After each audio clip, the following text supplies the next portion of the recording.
अगर आप दलितों के इतने मसीहा है, आप इतने रिजर्वेशन के लिए लड़ते हो, तो भैया मैं कहना चाहूँगा आप सभी अपने पार्टी में ये घोषणा कर दो कि भैया हम 80% जो टिकट बांटेंगे वो सिर्फ दलितों को बांटेंगे। है इनके अंदर हिम्मत तो अगर कर दें कि भैया हम 80% रिजर्वेशन करते हैं अपने पार्टी में कि 80% जितने भी हम टिकट देंगे चुनाव लड़ने के लिए वो सब दलितों को देंगे।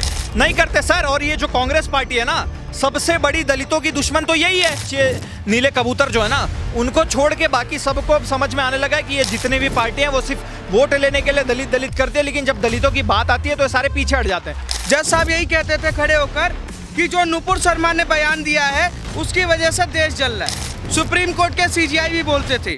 ठीक है, मुझे एक बात बताइए, आज इनकी वजह से देश का माहौल बिगड़ रहा है, इनकी वजह से हिंदुओं और सनातनियों की भावना पर आहत आई है, माफी कौन मांगेगा? ये मांगेंगे या ये मांगेंगे? कांग्रेस वाले चिल्ला चिल्ला के कह रहे हैं, सोनिया गांधी, राहुल गांधी, ये सब चिल्ला चिल्ला के कह रहे हैं कि दलित का अपमान हुआ। बंगाल में एक सांसद महोदय हैं, उनको दौड़ा दौड़ा के बंगाल के जिहादियों ने मारा। वो दलित नहीं था, उसके लिए आवाज क्यों नहीं उठाया? 400 से ज्यादा परिवार ने पलायन किया बंगाल में, इन लोगों ने उनके लिए आवाज क्यों नहीं उठाया? जाटव समाज के कितने सारे बच्चियों के बलात्कार हुए, उनके संग शोषण हुआ। 16-16 साल की दो मुसलमानों ने फरीदाबाद के अंदर प्रेग्नेंट कर दिया। जाटव समाज के परिवार की बोल रहा हूँ मैं। लेकिन वहाँ पर चंद्रशेखर रावत ना उनकी जो भीम आर्मी की जो टीम बनी होती है ना, टुकड़ी बनी होती है 5-6 लोगों की, वो आते ही नहीं है। उनकी जो गद्दी है, जो उनकी कुर्सी है, उसका सम्मान है। उस गद्दी पे अगर कोई भेड़िया बन करके, अगर कोई न्यायाधीश के रूप में कोई भेड़िया बैठा हुआ है, उसका नहीं है। उन्हें निष्पक्ष रहना चाहिए। हम बहुत कुछ कर सकते थे। जिस तरीके से जिन वकील साहब ने इस तरीके से जूता फेंक करके मारा, तो भाई साहब मैं तो कह रहा हूँ वो बहुत कम मारा जूता फेंक करके। उनके मन की पीड़ा थी कि कोई क्यों नहीं है, लेकिन एक मन में जोत और जगी है कि वकील सनातनी होते हैं और कट्टर हिंदू होते हैं। और उसके बाद में आप जातीय कार्ड खेलने लग जाते हो, और वहीं पर जब आप सनातन का अपमान करते हो। गवई को जिस दिन इन्होंने ये बात बोली थी, उसी दिन हम लोगों ने विरोध किया था, और मैंने चिताया था कि आपका घमंड इतना ना बढ़ जाए कि किसी का, वो कहते हैं ना कि द्वंद्व कहाँ तक पाला जाए और युद्ध कहाँ तक टाला जाए, तू भी है राणा का वंशज, फेंक जहाँ तक भाला जाए। तो राकेश किशोर जी ने जो भाला फेंका है ना, वो वही था। क्या गवई ने उस कुर्सी का गरिमा रखी? जब भगवान श्री हरि विष्णु के बारे में इस तरीके से बोला, क्या उसने गरिमा रखी? तो इस वजह से ये एक्शन का रिएक्शन था। इसको इस तरीके से ना देखा जाए कि इसे दलित वर्सेस सवर्ण ना किया जाए। किसी भी प्रकार की किसी को भी फंडिंग के माध्यम से या किसी को भी ताकत देने के माध्यम से इस देश के अंदर अराजकता फैलाने के साथ साथ इस देश का नुकसान पहुंचा सकती है। ऐसी चीज़ों पर भी हमारे नेतृत्व को ध्यान देना चाहिए। भाई साहब, जिस तरह से दिल्ली से शुरू हुआ और मध्य प्रदेश तक लगातार वकील अब अपना विरोध दर्ज करा रहे हैं, और एक दलित ने जूता मारा, दूसरे दलित को जूता लगा, इसमें सवर्ण और दलित बनाम कहा? देखो सर, पहली बात तो दलित बनाम दलित भी नहीं है। दलित वो है जिसने जूता मारा, राकेश किशोर जी। हमारे गवई साहब तो अम्बेडकराइट थे, वो तो बुद्धिस्ट बन गए थे। तो इसमें दलित वर्सेस दलित हुआ कैसे? वो बुद्ध थे, तो पहली बात तो ये कन्फ्यूजन दूर कर दिया जाए कि दलित हो रहा है। दूसरी बात, ये मैं चारों चेहरा दिखाना चाहता हूँ। सरकार महोदय आप भी ध्यान दो, थोड़ा सा दूर हो तेजस्वी का देखो, सब देखो, तेजस्वी यादव हैं, अरविंद केजरीवाल, राहुल गांधी और ये मैडम जी मुमताज बेगम। मैं इन चारों पार्टी वालों से कहना चाहूँगा, जितने भी लोग ये दलित का मसीहा बनने की कोशिश कर रहे हैं, अगर आपके आप माई के लाल हो, आपने दूध पिया अपनी माँ का, तो मैं आपको खुला चैलेंज करना चाहता हूँ कि आप जितने भी आपकी पार्टियाँ हैं ना जो टिकट बांटती है, अगर आप दलितों के इतने मसीहा है, आप इतने रिजर्वेशन के लिए लड़ते हो, तो भैया मैं कहना चाहूँगा आप सभी अपने पार्टी में ये घोषणा कर दो कि भैया हम 80% जो टिकट बांटेंगे वो सिर्फ दलितों को बांटेंगे। है इनके अंदर हिम्मत तो अगर कर दें कि भैया हम 80% रिजर्वेशन करते हैं अपने पार्टी में कि 80% जितने भी हम टिकट देंगे चुनाव लड़ने के लिए वो सब दलितों को देंगे। नहीं करते सर। और ये जो कांग्रेस पार्टी है ना, सबसे बड़ी दलितों की दुश्मन तो यही है, क्योंकि जो हमारे अंबेडकर साहब थे उनका सबसे पहला विरोध तो इन्होंने किया था। 1952 में जब अंबेडकर साहब चुनाव जीत गए थे, तो एक कम्युनिस्ट लीडर डांगे के साथ मिलकर नेहरू ने 78,000 वोट इनके खा गए थे अंबेडकर जी के। तो सबसे बड़ा अंबेडकर का हत्या तो आप लोगों ने की है। अंबेडकर साहब नहीं चाहते थे कि भैया हमारा कश्मीर भारत से अलग हो, कर दिया ना इन्होंने धारा 370 लगा के। अंबेडकर साहब नहीं चाहते थे भैया कि 10 साल से ज़्यादा रिजर्वेशन बढ़े, लेकिन आप लोगों ने खींच खींच के रिजर्वेशन बढ़ाया ना। तो सर ये दलितों वाला कार्ड खेलना बंद कर दे।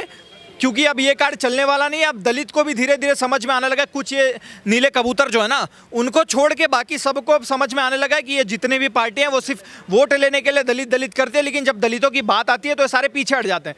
जब अभी मुर्शिदाबाद में 99% जितना भी हिंदुओं को भगाया गया, जेनोसाइड किया गया, सब दलित थे। एक भी ट्वीट आपने देखा? अभी बीजेपी एमपी खगेन मुर्मू को जब मारा गया बंगाल में, वो तो और नीचे SC/ST वाले ट्राइब्स आते हैं, जिससे द्रौपदी मुर्मू जी आती है, उनके खिलाफ कितने लोगों की आपने ट्वीट देख ली। सर, ये इनका दोगलापन अब नहीं चलने वाला। भारत की जनता समझ चुकी है कि ये सिर्फ चूतने का काम करते हैं और भारत की जनता इसका जवाब वोट से देगी। इस भारत के अंदर कोई भी उच्च पद है, चाहे राजनीति का हो चाहे किसी भी डिपार्टमेंट का हो, वो एक सेकुलर पद है। क्योंकि हमारे यहाँ पर भारत के अंदर धर्मनिरपेक्षता, जिसको इंग्लिश में सेकुलर बोलते हैं, वो है। और अगर ऊंचे पद पर व्यक्ति बैठा हुआ अपनी जातिगत या वैचारिक किसी प्रकार की मनोस्थिति को पूरे समाज पर थोपता है या ऐसा कोई बयान देता है या किसी की भी भावनाएं आहत करता है, तो कहीं ना कहीं वो धर्मनिरपेक्षता, सेकुलरिज्म को चैलेंज कर रहा है।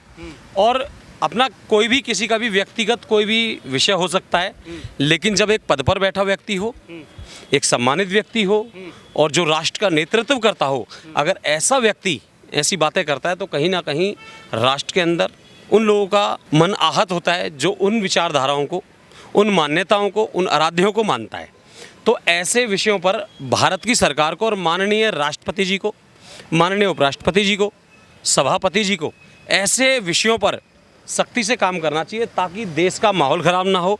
और जिस प्रकार से पूरे विश्व की सभी राजनीतिक हो या किसी भी मानसिकता की जो नीति है, वो भारत को आज मजबूत होता हुआ देखने के विरोध में किसी भी प्रकार की, किसी को भी फंडिंग के माध्यम से या किसी को भी ताकत देने के माध्यम से इस देश के अंदर अराजकता फैलाने के साथ साथ इस देश का नुकसान पहुंचा सकती है। ऐसी चीज़ों पर भी हमारे नेतृत्व को ध्यान देना चाहिए, चाहे वो प्रधानमंत्री जी हों, चाहे राष्ट्रपति जी हो, उपराष्ट्रपति जी हों, चाहे हमारा गृह मंत्रालय हो। तो इन पर कहीं ना कहीं कोई ना कोई ऐसा कानून या ऐसी कोई व्यवस्था होनी चाहिए जिनके ऊपर ये चीज़ें लागू हो कि वो अपनी मानसिकता इस देश के सारे समाज पर ना थोपें। ठीक है, जिस तरह से जो है आज देखा जाए तो देश जो है दो वर्गों में बढ़ चुका है। एक दलित वर्सेस हिंदू करने का प्रयास किया जा रहा है, इसको आप किस नज़र से देखते हैं? नहीं, ये आप जो बोल रहे हैं कि दो वर्गों में बढ़ चुका है, ऐसा कुछ भी नहीं है। धीरे धीरे बांटने के जो ठेकेदार हैं, उन ठेकेदारों को भारत के अंदर चिन्हित करा जा रहा है। जैसे चंद्रशेखर रावण, मैंने खुद 27 से ज़्यादा फरीदाबाद के अंदर बता रहा हूँ, दलित बहन बेटी और बच्ची होकर, जिसे कहते हैं जाटव समाज, ये लोग कहते हैं। मेरा सबसे प्रिय समाज है जाटव और वाल्मीकि समाज, मेरा सबसे प्रिय है, जिनके साथ मैं उठता बैठता हूँ और रहता भी हूँ और कार्य भी करता हूँ। सनातन के बहुत कार्य करते हैं, रात, यहाँ तक कि रात को गौरक्षा का भी जाटव समाज के लोग हमारे साथ लग करके कार्य करते हैं, तस्करों को पकड़ने का काम करते हैं। जाटव समाज की कितने सारे बच्चियों के बलात्कार हुए, उनके संग शोषण हुआ। 16-16 साल की दो मुसलमानों ने फरीदाबाद के अंदर प्रेग्नेंट कर दिया, जाटव समाज के परिवार की बोल रहा हूँ मैं। लेकिन वहाँ पर चंद्रशेखर रावण ना, उनकी जो भीम आर्मी की जो टीम बनी होती है ना, टुकड़ी बनी होती है 5-6 लोगों की, वो आते ही नहीं है। हमने समझना चाहिए। अब यहाँ पर क्या चल रहा है, यहाँ पर कोई बोल रहा है कि जो जज साहब हैं वो दलित हैं, कोई बोल रहा है ये जो जाटव हैं वो कोई, भाई क्यों भाई ऐसा है?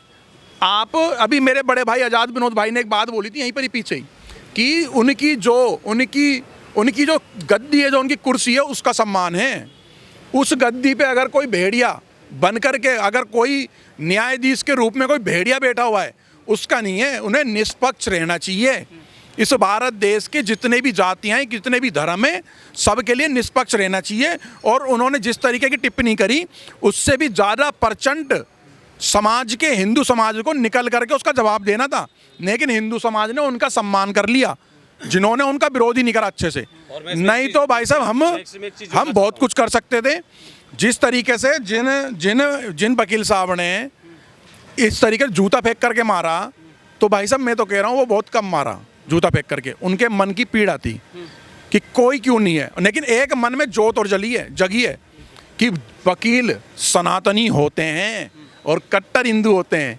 ऐसे ही हम पुलिस में ढूंढते हैं, ऐसे ही हम जजों में ढूंढते हैं। हम सनातनी पहले हैं, बाद में हमारे को जिम्मेदारी दायित्व है। भाई अगर मैं आज कुछ भी हूँ, मैं सनातनी तो पहले हूँ ना, मैं कल को कोई बड़ा अफसर बन जाऊँ, कुछ बन जाऊँ। हाँ। पत्रकार महोदय, कुल मिलाकर के बात है कि जो भी किसी भी धर्म और जाति के ऊपर टिप्पणी करेगा, उसे इस तरीके की लोगों की और समाज की तो सुननी पड़ेगी, और सुनने के लिए तैयार भी रहे। भाई हम नहीं सुन सकते। और जो चंद्रशेखर रावत इस तरीके की बैठ करके बयान दे रहे हैं, मैं उससे ये बात बोलना चाहता हूँ, जब इस देश में से बांग्लादेशी रोहिंग्या निकालने की बात आती है तो चंद्रशेखर रावत कौन ही स्टेटमेंट देता है। जब इस देश के अंदर एक 3.5 साल की बच्ची, दलित बच्ची का क्या कहते हैं धोच के एक मुसलमान ने बलात्कार कर दिया, तब कौन नहीं देता है। बहुत सारे ऐसे कांड है। पिछली छोटी दिवाली को 7 साल की दलित बच्ची के संग में क्या कहते हैं फरीदाबाद बल्लमगढ़ के अंदर, ऊंचा गांव के अंदर जब एक बच्ची का बलात्कार करा जाता है कुछ मुसलमान द्वारा, तब को नहीं बोलता है वो। भाई साहब वहाँ तब नहीं बोलेगा। जब ये बरेली के अंदर हिंसा कर रहे हैं तब नहीं बोलेगा। कश्मीर में कुछ हो रहा तब नहीं बोलेगा। बांग्लादेश में हिंदुओं के साथ हो रहा है या जाटवों के साथ हो रहा है, दलितों के साथ, जो भी SYD प्रोपेगेंडा बना करके राजनीति उन समाज की करते हैं, उनके साथ तब नहीं ये बोलेगा। लेकिन ये जज के लिए जो बोले, पता क्यों? इन्हें मुस्लिम वोट बैंक चाहिए। लेकिन जब मुस्लिम वोट बैंक को, इनका मुसलमान वोट बैंक जब इनकी बच्चों के संग कोई आहत कर देता है, इनके समाज की बच्ची के संग करता है, तो वहाँ पर ये मूक दर्शन हो जाते हैं। तो धीरे धीरे लोगों का जो मांग सीखता है ना, धीरे धीरे इनके प्रतीक पता लग रही है कि ये कौन सा एजेंडा चला रहे हैं, कौन से हमारे धर्म और जाति के ठेकेदार बने पड़े।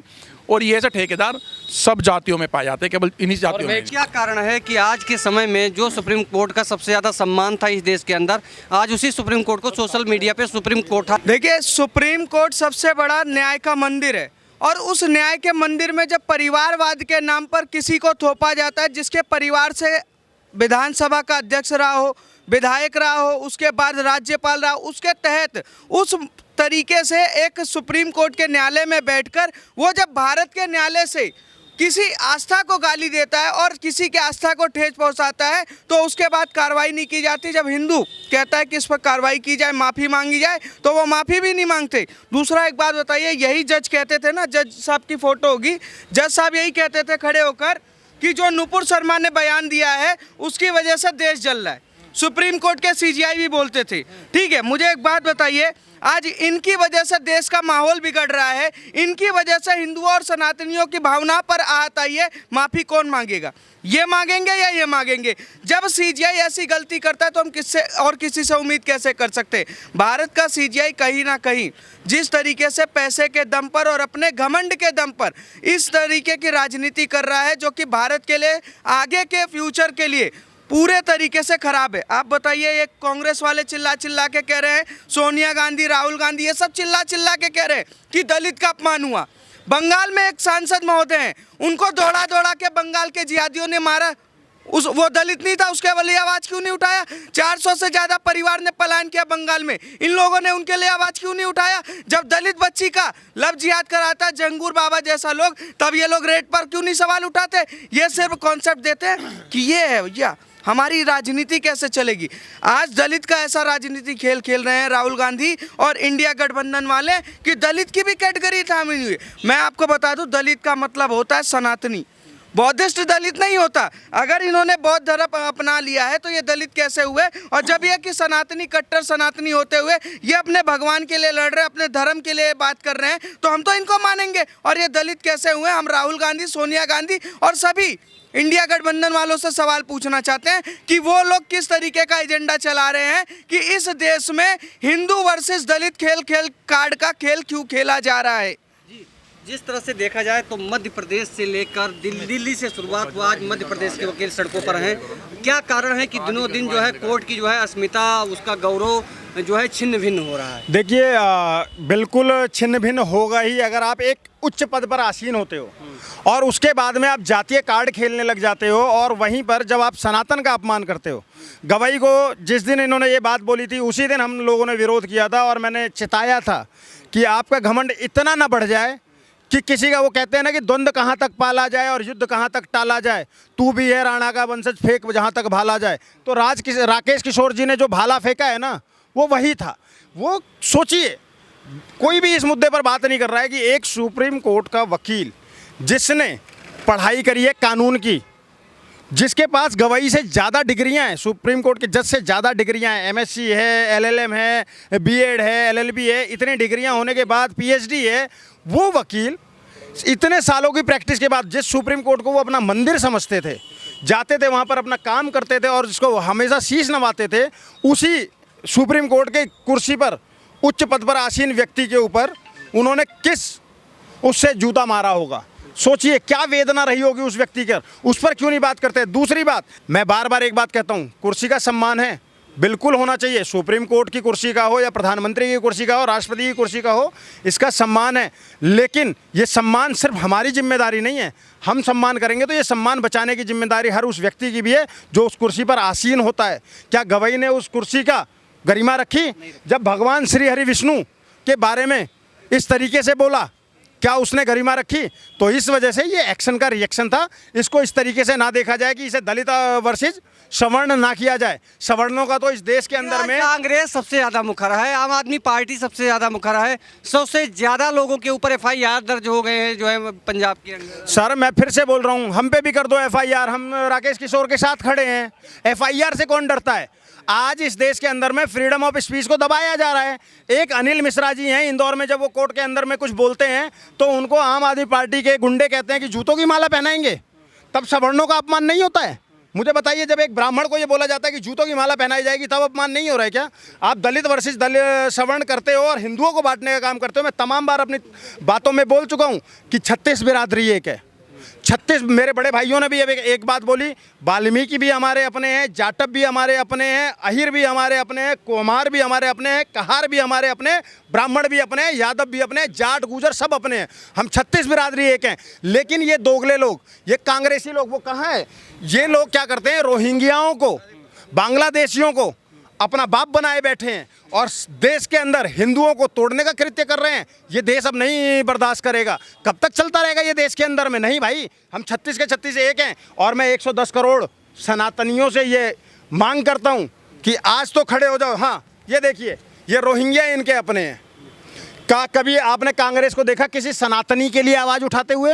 चाहे रामगोपाल मिश्रा की निर्मम तरीके से हत्या हो, चाहे चंदन गुप्ता की निर्मम तरीके से हत्या हो, चाहे कमलेश तिवारी की निर्मम तरीके से हत्या हो, यहाँ तक कि जब कन्हैया लाल की हत्यारों के ऊपर एक फिल्म बनती है तो यही कांग्रेस और सपा का वकील, सपा का सांसद, राज्यसभा सांसद कोर्ट में खड़ा हो जाता है। हिंदुत्व से तो इनकी इतनी नफरत है। राम मंदिर के खिलाफ 25 वकील खड़े करने वाली कांग्रेस कैसे सनातन के साथ में खड़ी हो जाएगी? कभी सनातन के साथ नहीं खड़ी होगी। ये तो हमेशा से सनातन द्रोही रहे हैं। लेकिन सनातनी अब जाग रहे हैं और अभी तो मुट्ठी भर जागे हैं साहब।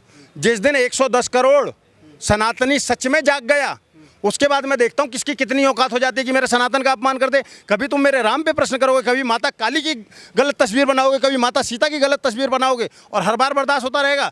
और ये जो भीम आर्मी वाले बार बार अनिल मिश्रा जी के लिए कह रहे हैं कि ये करेंगे वो करेंगे। अनिल मिश्रा ने बुलाया है 15 तारीख को, जाओ देखते हैं तुम्हारी क्या औकात है। ब्राह्मण को ऐसा मत समझना। एक बार एक राजा ने, घनानंद नाम के राजा ने एक ब्राह्मण की चोटी खोलने का पाप किया था। ये समूल नाश हो गया था उसका। क्या? एक ब्राह्मण की चोटी खोलने पर समूल नाश हो गया था और एक नए वंश का, एक नए साम्राज्य की स्थापना हो गई थी, मौर्य साम्राज्य की। इतिहास अगर पढ़ते हो तो भीमटो इस बात को ध्यान से रख लो कि ब्राह्मण को ज़्यादा ना कुरेदो। अत्यधिक कुरेदोगे तो जिस दिन ब्राह्मण ने सच में हाथ में फरसा उठा लिया, भागते नजर आओगे। बार बार मैं बोल रहा हूँ। और ये भीम आर्मी वाले कौन लोग हैं? ये सच में भीम आर्मी का नाम ले रहे हैं। ये लोग जाटव नहीं है। जाटव भाई सनातनी है।